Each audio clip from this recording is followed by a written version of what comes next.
guys, welcome back to another video, and in today's video we're going to be looking at world management within our server. Now the plugins we're going to be using today are specifically for Spigot and Bucket servers only, so make sure that you're using this version if you want to continue this video. Now let's go ahead and look at the plugins we're going to be using today. Now the first plugin we're going to be looking at is called Multiverse Core. Now what this plugin does is allow you to have multiple worlds and switch between them with a lot of ease and a lot of management between them. As you can see, there's a list of all the core features down here with everything you can do, and we're going to be going into some of those features and the commands that you can actually do later on in the video.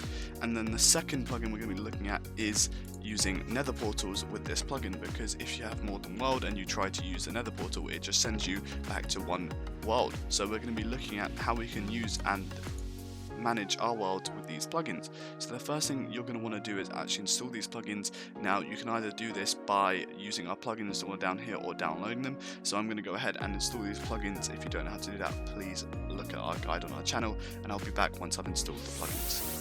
So once again, once you've uploaded your plugins, all you can simply do is restart your server. Now this plugin can also be used to upload your own world and import it depending on where you're loading the world from. So if you want to know how to do that specifically, we have a whole guide on that on our channel. You can go ahead and watch. I'll also leave a link to that in the description. Now what you're going to need to do if you're trying to do a new world or you're trying to load in a world, you're going to need a second world, which I've gone ahead and preloaded onto my server here, which is called World Second. So I'm going to show you how we can use that and how we can load this into our server with the commands offered by this plugin. So once you've installed the plugins, restart your server, and we'll be back with the more in-depth guide on how to use this plugin. So as you can see, this plugin offers quite the range of commands. We're not going to be getting into all of them today, but mainly the big ones that we will be using a lot. So let's get straight into it. So once you've connected to your server, we first want to have a look at the different worlds that we can see. So as you can see, there is 3 different worlds, but as you saw in our files, we actually had 6 different worlds in our files. So we need to actually import them into the plugin so it can see it by using the command /env import. Then you need to specify the world name or the file name as you were, and then we need to specify the world type. So in this case it was a normal world, so if I do that, it's going to load that file into my server, so I'm going to be able to see this new world. And when it's done that, I can use the command /mvtp world and type in the world name, and it's going to teleport me to that world, so I can now see the brand new world that I've loaded in from the file.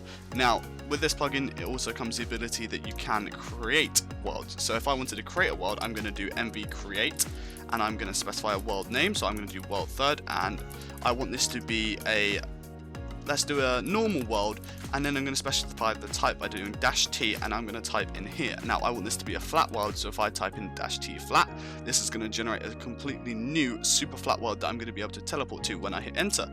So now when this world is loaded and I teleport to it, it's going to be super flat, so I'll be able to see and run around as you normally would a super flat world. So this is how you'd create worlds, but you can also remove worlds in this plugin. There's a range of different ways you can do this, as you can unload it from the plugin and delete the file, or you can just unload it and keep the file. So if I was to do mvtp world third now, you can see when I teleport, it's now exactly as you would imagine it. It's a completely super flat world, and you can edit different things with this plugin. So if I quickly go ahead and have a look at the command reference to this plugin, you can see that there's a range of different commands here. So if I go to the create command that we just used, you can see the different options that you are actually able to use, as in the generator type and loads of other things. So that is how you create a world. But now if you were to remove a world, it's a bit different. So if I go down here, there's these 2 commands that you really want. So unload command just removes it from the world from the server, but it doesn't remove it from the configs or delete the world folder.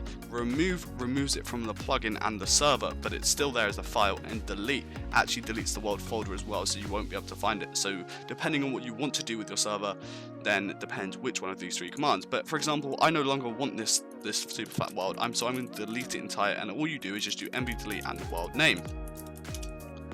And then you have to confirm it, because this is potentially a destructive command. You do a /mv confirm, and what this will do is go ahead and actually complete that. Now if you have different worlds, you're obviously going to need different spawn points. So you can see that if mv spawn set spawn will set the spawn point for this world, and you can have different spawn points for different worlds depending on which world you're in. And one final thing to note is if we go back to the command reference here, we can see that if we go back to the top, that actually each world can have a range of different things. So game rules is normally something that you might have, like keep inventory. If you're playing a survival world or a creative world, you might want to keep your inventory. If we go down here, you can actually edit this for different worlds and what you want it to be. And there's a list of different ones here that you can use, and it's quite useful to be able to do these in different worlds as well, because you may be using them for different reasons. So that's some things you can edit, and there's a range of other commands you can do this plugin. But now we're going to actually move on to using Nether Portals with it. Now, the problem you have with normal Minecraft portals, if you set a portal, it always takes you to the same Nether world, and that's a problem because some people may want different Nether worlds for different servers. So if you had a creative and a survival world, you may want different Nether worlds depending on that. So there's the plugin Nether Portals that you can use. Now, I'm not going to do this actually in game, I'm just going to talk you through the different commands in this case, as it's not really necessary. So there's two commands that you need to do. So the first thing you're going to have to do is you're going to have to generate a new nether world. So you know, when we were using that /mb create, you're going to want to create a new nether world instead. So what you can do there is you can type mb link. So you then type the nether, because we're going to be linking to nether worlds from world. So the world that you're in, the overworld that you're going to do, and the new nether world. So that means that when you jump in a new nether portal, it's going to take you to the correct nether world, and you'll then be able to have different nether worlds. And just the same as you could do there, you can also unlink them by using the command here, and then that way you can just go back to the default. But this plugin's very useful to manage your range of different worlds and the different things you may need on it. You can also see the very detailed information you may want about a world and everything that you may want to be able to see. So I hope this helps you using this guide and to use this plugin. If you have any questions, please feel free to leave them in the description below. Otherwise, thank you guys, and we'll see you in the next video.